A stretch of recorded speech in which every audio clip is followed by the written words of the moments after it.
Hello friends, welcome to electrical exam study. और आज हम डिस्कस करेंगे नोडल एनालिसिस। देखो, नोडल एनालिसिस में क्या होता है, इसके सबसे पहले हम एग्जांपल करेंगे। हमारे पास एक सिंपल एग्जांपल दिया हुआ है, +-12 वोल्ट 6 ओम। यहाँ पे रेजिस्टेंस दिया हुआ है 3 ओम। यहाँ पे 3 ओम का एक रेजिस्टेंस दिया हुआ है 3 ओम। यहाँ पे 8 एम्पियर करंट दिया हुआ है और यहाँ पे हमें एक 3 ओम का रेजिस्टेंस दे रखा है और यहाँ पे हमें करंट फाइंड करना है आई। इस डायरेक्शन में ये करंट हमें फाइंड करना है आई। तो देखो हमारे पास कितने नोड है, सबसे पहले हमें नोड काउंट करने हैं। कितने नोड है? 3 नोड है। देखो 1 2 और 3, ये पूरा एक नोड है, ये 3। तो इस वाले नोड को हम क्या कर देंगे, रेफरेंस नोड मान लेंगे, क्योंकि सबसे ज़्यादा ब्रांचेस कनेक्ट है। इस पर इसका वोल्टेज क्या हो गया? 0। तो देखो यहाँ पे ये वोल्टेज हो गया V1 मान लिया हमने, ये V2 मान लिया, 2 नोड है। तो कितनी नोडल इक्वेशन बनेगी इसमें? 2, क्योंकि 2 नोड बचे हैं रेफरेंस नोड को घटाने के बाद। तो सबसे पहले हम फर्स्ट इक्वेशन की बात कर लेते हैं। देखो फर्स्ट इक्वेशन क्या बनेगी, यहाँ पे नोड फर्स्ट पे देखते हैं, इससे सारी डायरेक्शन में करंट जाएंगे। देखो इस डायरेक्शन में क्या बनेगी, V1-12/6, V1-12/6 प्लस यहाँ पे क्या इक्वेशन बनेगी, V1/3, और यहाँ पे क्या इक्वेशन बनेगी, प्लस V1-V2/3 इक्वल टू 0। इन सभी करंट का सम क्या होगा, 0। तो यहाँ को हम 6 से मल्टीप्लाई कर देते हैं इस पूरी इक्वेशन को। तो V1-12 plus 2V1 plus 2V1 - 2V2 is equal to 0। इसको रीअरेंज कर लेते हैं। तो यहाँ से आ गया इसको रीअरेंज करेंगे तो 5V1 - 2V2 is equal to 12। ये हमारी हो गई इक्वेशन नंबर फर्स्ट। इसके बाद हम नोड 2 पे देखेंगे। देखो नोड 2 पे, यह है नोड फर्स्ट पे। अब हम बात करते हैं नोड 2 की। देखो नोड 2 पे क्या होगा बेटा, नोड 2 पे इक्वेशन क्या बनेगी, देखो ये हो गया हमारा नोड 2। तो नोड 2 पे सभी डायरेक्शन में करंट फ्लो होगा। हम इस वाले करंट को नीचे की तरफ नहीं, ये नीचे से ऊपर की तरफ मारा है, इसको ऐसे ही मान लेते हैं जैसा दे रखा है। और ये तो देखो एक करंट पे किसी भी पॉइंट नोड पर टोटल धाराओं का योग क्या होगा, 0 होगा। तो देखो ये इनकमिंग, या फिर ये भी बोल सकते हैं कि इनकमिंग करंट आउटगोइंग करंट के इक्वल होगा। ये क्या है, इनकमिंग करंट है, ये दोनों आउटगोइंग करंट है। तो इस करंट का योग किसके बराबर होगा, 8 एम्पियर के। तो देखो सबसे पहले हम देख लेते हैं ये वाला करंट देख लेते हैं। तो ये हो गया V2 - V1/3, V2 - V1/3। ये वाला करंट क्या हो गया, प्लस V2/3, और ये वाला करंट क्या हो गया, 8 एम्पियर। ये इनकमिंग करंट है, दोनों आउटगोइंग करंट है। तो आउटगोइंग करंट के बराबर क्या होगा, इनकमिंग करंट। ये कितना हो गया, 8। तो इसको 3 से मल्टीप्लाई कर देते हैं। तो ये क्या हो गया, V2 - V1 plus V2 into 24। देखो अब यहाँ पे क्या इक्वेशन बन गई अपने पास, -V1 plus 2V2 is equal to 24। अब इक्वेशन 1 और इक्वेशन 2 को हम क्या कर देंगे, इक्वेशन फर्स्ट व 2 को जोड़ देंगे। तो देखो इन दोनों को जोड़ेंगे तो क्या आएगा, यहाँ पे 5V1 - 2V2 is equal to 12। और यहाँ पे क्या आ गई, -V1 plus 2V2 equal to 24। इन दोनों को जोड़ेंगे तो ये कट जाएगा, यहाँ पे 4V1 आ जाएगा और यहाँ पे कितना आ जाएगा, 36। तो V1 की वैल्यू कितनी आ गई, 9 वोल्ट। अब इस V1 की वैल्यू को इक्वेशन नंबर 1 या 2 में पुट करके हम इक्वेशन 2 में पुट कर देंगे। ये इक्वेशन 3, तो 3 से V1 की वैल्यू किस में पुट कर देंगे, इक्वेशन 2 में। देखो इक्वेशन 2 में पुट कर दिया तो क्या आ गई, -9 plus 2V2 is equal to 24। तो देखो यहाँ से क्या हो गया, 2V2 इक्वल टू कितना आ गया, 33। तो V2 इक्वल टू कितना आ गया बेटा 33/2। ठीक है, यहाँ पे V2 की वैल्यू निकाल लिया अब हमने। अब हमें क्या करना है आगे, नेक्स्ट स्टेप में क्या करना है हमें करंट निकालना है ये I। तो देखो यहाँ पे बिल्कुल बेसिक से बताऊँगा मैं आपको। सपोज करो ये वाला करंट I1 है ना, I की डायरेक्शन है ऊपर की तरफ और I1 की डायरेक्शन है नीचे की तरफ। तो I1 इक्वल टू क्या होगा बेटा, I1 इक्वल टू होगा I इक्वल टू क्या होगा -I1, और -I1 की वैल्यू क्या है, I1 की वैल्यू क्या है V2/3। तो I इक्वल टू क्या हो गया -V2/3। तो V2 की वैल्यू पुट कर देते हैं यहाँ पे। तो 33/2 ये V2 की वैल्यू आ गई।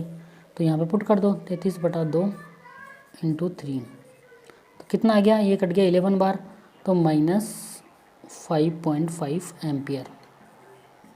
तो बच्चों आपको समझ में आया होगा, बहुत सिंपल क्वेश्चन था, हमें ऐसे सोल्व करना है नोडल एनालिसिस के क्वेश्चन से। अब हम कुछ स्पेशल क्वेश्चन देखते हैं नेक्स्ट। आपको समझ में आ गया होगा ये क्वेश्चन अच्छे से।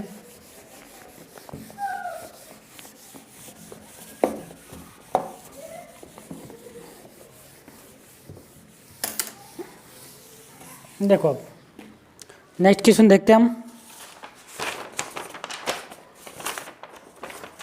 हाँ, क्वेश्चन नंबर 240। बेटा मैं कई क्वेश्चन में आपको केवल इक्वेशन निकाल के दिखाऊंगा, सॉल्यूशन आपको आगे करना है। देखो ये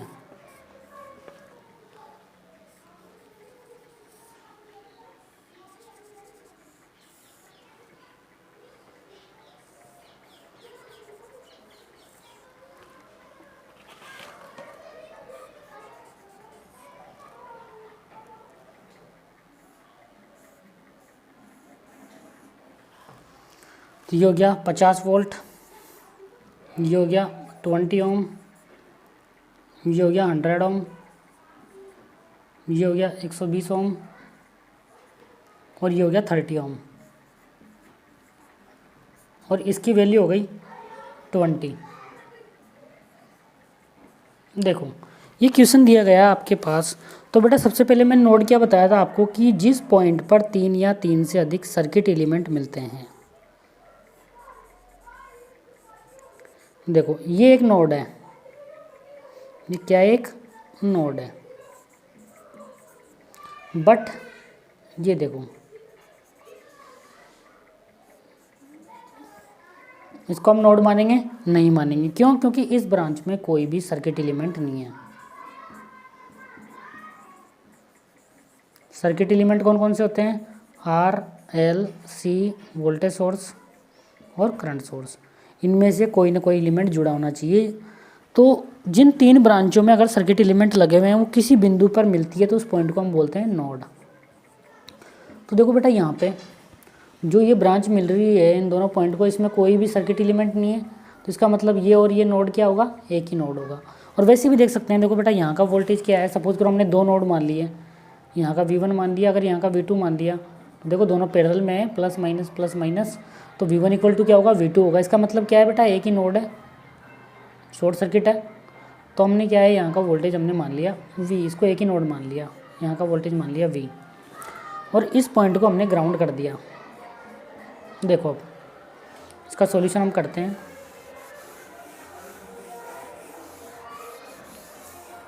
देखो यहाँ पे एक ही नोड बना है, इसका वोल्टेज हमने मान लिया V, तो इसकी इक्वेशन क्या आएगी, देखो सबसे पहले इधर की साइड हम करंट देखते हैं, तो ये आ गया, सबसे पहले इधर की साइड हम करंट देखेंगे, तो ये आएगा देखो V - 50/20। क्या है इसकी वैल्यू, V - 50/20 प्लस, फिर ये वाला करंट निकालेंगे तो ये आ जाएगा V/100, फिर ये वाला करंट देखेंगे तो ये आ जाएगा V/120, नेक्स्ट फिर ये वाला करंट देखेंगे तो ये आ जाएगा V - 20/30 इक्वल टू 0। बेटा इस क्वेश्चन को आगे आप सोल्व करके आराम से V की वैल्यू पुट कर निकाल सकते हो, तो इसमें कोई दिक्कत नहीं होनी चाहिए। बस इसमें कॉन्सेप्ट था ये कि अगर दोनों पैरेलल में होंगे दोनों नोड, तो वो एक ही नोड माना जाएगा अगर सर्किट एलिमेंट नहीं होगा। अगर यहाँ पे रेजिस्टेंस होता, सपोज करो अगर यहाँ पे रेजिस्टेंस होता बीच में, तो 2 नोड हो जाते हैं, इसका वोल्टेज V1 मानते हैं, V2 मानते हैं, फिर सोल्व करते हैं। ठीक है, अब हम नेक्स्ट एग्जाम्पल देखते हैं।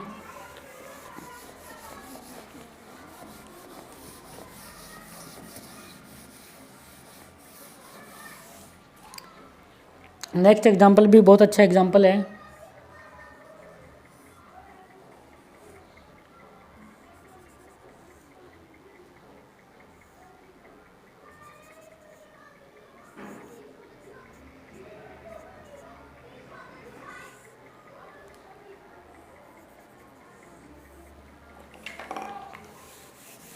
देखो नेक्स्ट एग्जांपल मैं आपको बता रहा हूँ।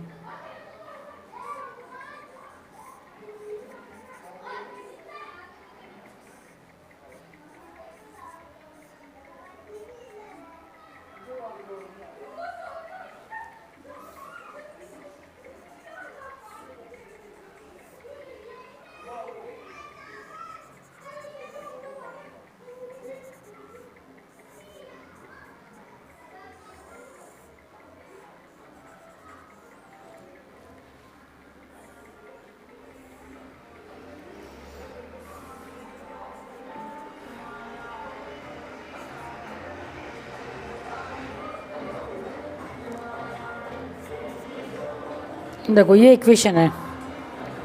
देखो इस पॉइंट पे कितने, देखो इसमें सर्किट एलिमेंट है, इसमें सर्किट एलिमेंट है, यहाँ पे कोई भी सर्किट एलिमेंट नहीं है, इसका मतलब ये है नोड नहीं होगा। तो कितने नोड होगा इसमें, V1। देखो इस और इस पॉइंट के बीच जो भी ये जुड़ा है पूरा ही है, तो इसमें कोई सर्किट एलिमेंट है, इसलिए क्या होगा, नोड होगा V1। ये नोड हो गया V2, सेकेंड नोड हो गया, और यहाँ का वोल्टेज मान लिया हमने V3। ठीक है, यहाँ तक हो गया। इस नोड को हमने मान लिया रेफरेंस नोड। देखो अब इसकी इक्वेशन कैसे लिखेंगे, सबसे पहले हम नोड फर्स्ट की बात कर लेते हैं इसकी।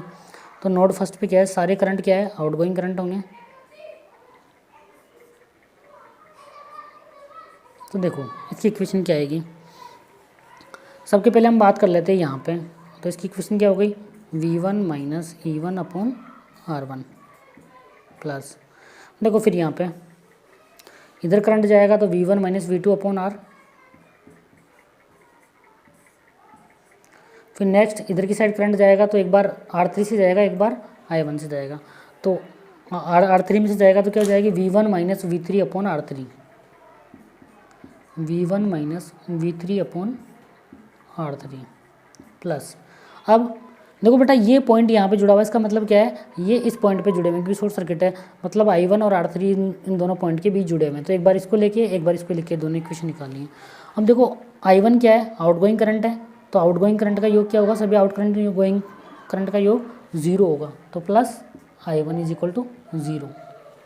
नेक्स्ट इक्वेशन बनाते हैं हम इसकी नोड 2 पे, इस नोड 2 पे। तो नोड 2 पे सिंपल इक्वेशन हो जाएगी, नोड 2 पे क्या हो जाएगी, V2 minus V1 upon R2 plus V2 upon R6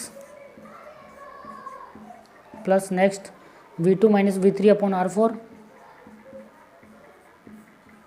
ठीक है, अब हम बात कर लेते हैं नोड नंबर 3 की। देखो नोड नंबर 3 पे क्या होगा, सबसे पहले ये वाली इक्वेशन हो गई V3 अपॉन R5 प्लस इधर की इक्वेशन क्या हो गई, plus V2 minus V3 upon R4। अब देखो यहाँ पे ये करंट क्या है, किसी भी नोड से सभी करंट क्या मानते हैं हम, आउटगोइंग। देखो ये वाला करंट क्या है, ये वाला करंट आउटगोइंग करंट है, बट ये वाला करंट क्या है, इनकमिंग करंट है। इसमें ये करंट क्या है, इनकमिंग करंट है।